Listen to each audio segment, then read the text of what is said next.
ធ្លាយនិយាយមិនចេញក្នុងទ្រូងតោម្នេញចង់ជួបមុខអូពេលនេះចិត្តបងនឹកអូនស្ទើសោនឹកអូននឹកអូននឹកអូនគ្មានថ្ងៃ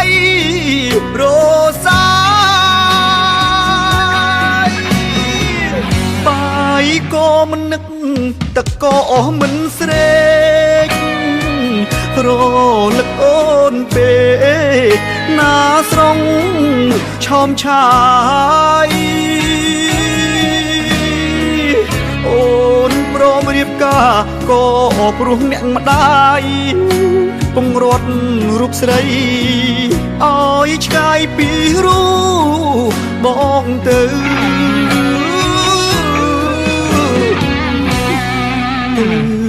នៅស្រុកគេសុខទុកយ៉ាងណាដឹងទេរៀមរាបារម្ភពេកក្រៃខ្លាចអូនលំ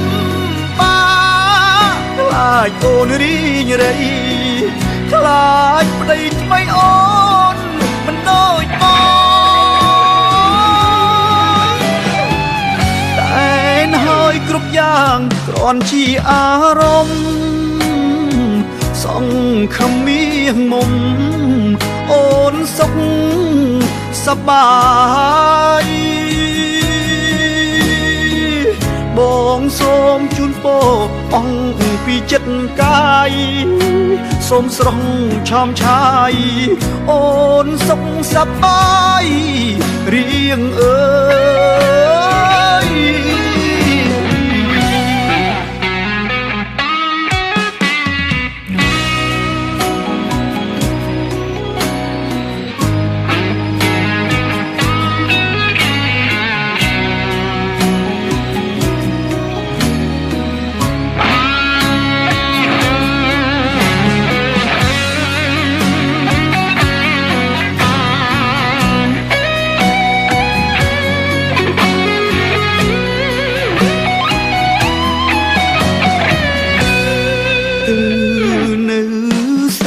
គេសុខទុកយ៉ាងណាដឹងទេរៀមរាបារម្ភពេកក្រៃខ្លាចអូនលំបាខ្លាចអូនរីងរៃខ្លាចប្តីថ្មីអូនមិនដូច